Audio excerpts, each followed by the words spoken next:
So India versus England, पांचवा test match, दूसरा दिन। इंडिया का स्कोर 2 विकेट पर 75 रन्स, 52 रन्स की लीड हाथ में है। और क्रीज पर खड़े हैं यशस्वी जायसवाल, साथ में उनके हैं आकाशदीप। नाइट वॉचमैन के रूप में आए आकाशदीप क्रीज पर खड़े हुए हैं। देखना होगा कि आकाशदीप कितने अच्छे रन बना सकते हैं, क्योंकि बैटिंग का टैलेंट उनके अंदर है। खैर, बात करें पहले दिन की, तो इंडिया 204 रन पर 6 विकेट। उसके बाद ओवरनाइट स्कोर को आगे बढ़ाने के लिए जब वो दूसरे दिन आया, तो सिर्फ और सिर्फ 20 रन और ऐड करा अपने टोटल में, और 4 विकेट जो बचे हुए थे वो गिराकर 224 रन पर सिमट गए। टेक्निकली उन्होंने 6 रन के अंदर अपने चारों विकेट गिरा दिए। 218 पर 7वां विकेट गिरा था और 224 पर पूरी टीम ऑल आउट हो गई। टेल एंडर्स, पुछल्ले बल्लेबाज कुछ नहीं कर पाए। अनएक्सपेक्टेड है, अनप्रिडिक्टेबल है इंडिया की टेल। कभी तो 7 के 7 विकेट 40 रन के अंदर गिर जाते हैं, या कभी 200-250 रन भी बना देती है ये टेल। एनीवे, उसके बाद जब इंग्लैंड ने अपनी बैटिंग की शुरुआत करी, पहले फर्स्ट इनिंग की इस मैच की, तो ऐसा लगा कि यार ये बेसबॉल एरा अभी भी चल ही रहा है। और Ben Duckett and Zak Crawley दोनों ने अच्छी खासी बाउंड्रीज मारी हैं इंडिया को पहले 10-15 ओवरों में, और स्कोर बना दिया 92। एक टाइम पर आकाशदीप अपने रिदम में आ गया था, बट जैसे ही बेन डकेट को ये महसूस हुआ कि आकाशदीप ने अपनी लाइन रिदम पकड़ लिया है, बेन डकेट ने आड़े टेढ़े शॉट मारने शुरू कर दिए, और इधर से चौका उधर से चौका, रिवर्स पे छक्का मार के पूरी लाइन और लेंथ बिगाड़ दी इंडियन बॉलर्स की। लेकिन फिर क्या था, जैसे 92 रन बने और आकाशदीप की एक बॉल पर रिवर्स स्वीप के चक्कर में बेन डकेट अपना विकेट खो के चले गए। और उसके बाद इंडिया ने फिर पीछे मुड़ के नहीं देखा। जब वो लंच के बाद आए तो मोहम्मद सिराज ने क्या बॉलिंग करी है। आई मीन, बुमराह नहीं है आपके पास, इनएक्सपीरियंस बॉलिंग अटैक है। अगर आप प्रसिद्ध कृष्णा की बात करें, आकाशदीप की बात करें, दोनों का टोटल में मिला लूँ तो 20-25 रन का टेस्ट मैचेस का इनके पास एक्सपीरियंस होगा। डिस्पाइट दैट, सिराज ने पूरे दिल से बॉलिंग करी और 4 विकेट अपने अपने नाम किए। उन चारों विकेटों में चारों के चारों विकेट्स बहुत ही क्रूशल और बहुत ही बड़े विकेट्स। अगर मैं जेकब को हटा दूं, वो थोड़ा सा हल्का विकेट था, क्योंकि वो अभी इंटरनेशनल क्रिकेट में शुरुआत ही कर रहा है। लेकिन यू नेवर नो कि टैलेंट कैसा आया है, कैसे वो स्कोर करेगा। बट बाकी के 3 विकेट आप देखें, number 1 batsman Joe Root, number 3 batsman Harry Brooks and captain Ollie Pope, ये 3 बहुत बड़े विकेट मोहम्मद सिराज ने लिए।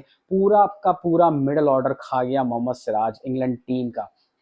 इन तीनों बैट्समैन से अगर एक भी बैट्समैन 50-60 रन बनाता, तो ये लीड जो है वो होती नहीं, और इंग्लैंड का स्कोर 300 के आसपास या 300 के पार भी जा सकता था। बट जो हुआ अच्छा हुआ। सिराज ने outstanding, fantastic, you nailed it Siraj, बहुत अच्छी बॉलिंग करी। साथ में प्रसिद्ध कृष्णा ने भी अच्छी बॉलिंग करी, नो डाउट। उन्होंने भी जैक क्रॉली और नीचे के कुछ 3 बैट्समैन को आउट किया। 4 विकेट उन्होंने भी अपने नाम करे। उसके बाद जब इंडिया 23 रन पीछे था, सेकंड इनिंग अपनी खेलने आया यशस्वी जायसवाल और के एल राहुल को साइड कर दिया जाए, तो मैं बात करूंगा यशस्वी जायसवाल ने दिखाया कि अगर आपके पास बेसबॉल है तो इंडिया के पास जेस बॉल है।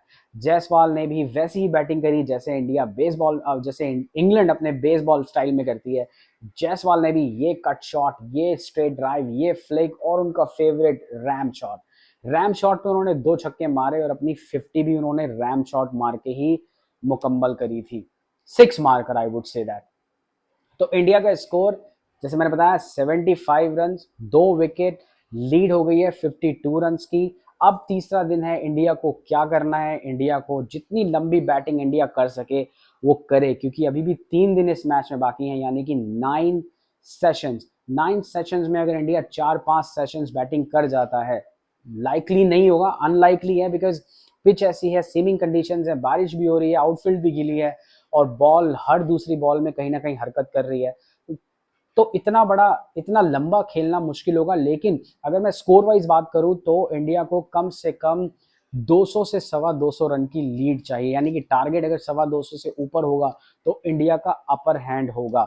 अगर टारगेट 200 से नीचे का होगा तो इंग्लैंड का अपर हैंड होगा, क्योंकि 200 रन से ऊपर का जो साइकोलॉजिकली एडवांटेज होगा वो इंडिया को मिलेगा इफ इंडिया क्रॉसेस 200 वाला, 225-250 के आसपास, 250 के ऊपर, 250, 300, 300 ये इंडिया का ही मैच होगा। लेकिन अगर उससे नीचे कुछ करते हैं तो इंडिया का अपर हैंड, 200 से नीचे जाते हैं तो इंग्लैंड का upper hand.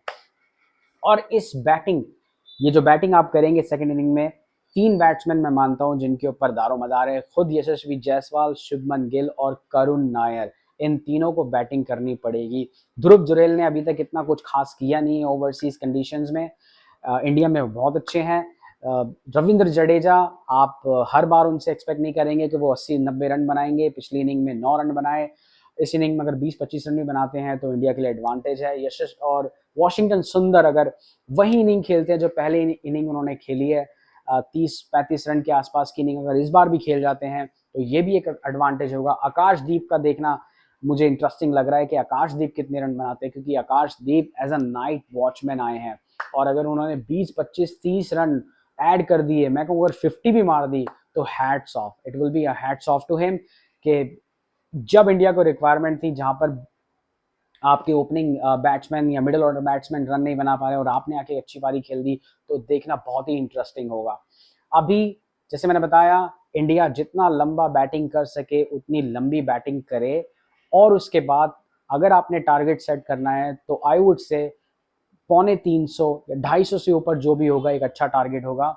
By chance India के विकेट गिर जाते हैं और ऐसी सिचुएशन में आ जाती है कि 200 भी बड़ा मुश्किल होता है, तो कोशिश पूरी करें कि एटलीस्ट 200 के पार जाएं और जो टारगेट हो वो 200 के ऊपर ही हो। अगर 200 से नीचे टारगेट हुआ तो साइकोलॉजिकली इंग्लैंड के पास एडवांटेज होगा, क्योंकि चौथे इनिंग में 200 रन डिफिकल्ट तो होगा, बट होता है ना कि यार अगर बेन टेगेट ने 50-60 रन ओपनिंग स्टैंड में जोड़ दिए तो फिर 200 रन इंग्लैंड को चेस करना बहुत ही आसान हो जाएगा। लेकिन अभी बैटिंग पे फोकस, उसके बाद बॉलिंग पे बात करेंगे जब इंडिया टारगेट सेट करेगा। बट ये तो साफ है कि ये मैच 4 दिन के अंदर अंदर खत्म हो जाएगा, 5वें दिन तक जाएगा नहीं। लेट्स फाइंड आउट क्या होता है। मैच शुरू होने वाला है, होप यही है और विश इंडिया की बैटिंग के लिए कि जितना लंबा स्कोर इंडिया कर सके उतना इंडिया के पास एडवांटेज होगा और वैसे ही वो मैच के अंदर अपना शिकंजा कसता चला जाएगा। अगर आपने ये वीडियो पूरी देख ली है और लाइक नहीं किया है, सब्सक्राइब नहीं किया है, तो प्लीज़ मेरी आपसे हाथ जोड़ के विनती है, लाइक करें, सब्सक्राइब करें, मेरे चैनल को सपोर्ट करें। और सपोर्ट आप एक ही तरीके से कर सकते हैं, like and subscribe. Also comment बताएं कहाँ गलती है, कहाँ कोताही है, किस चीज़ को इम्प्रूव करना है, and I will do my best.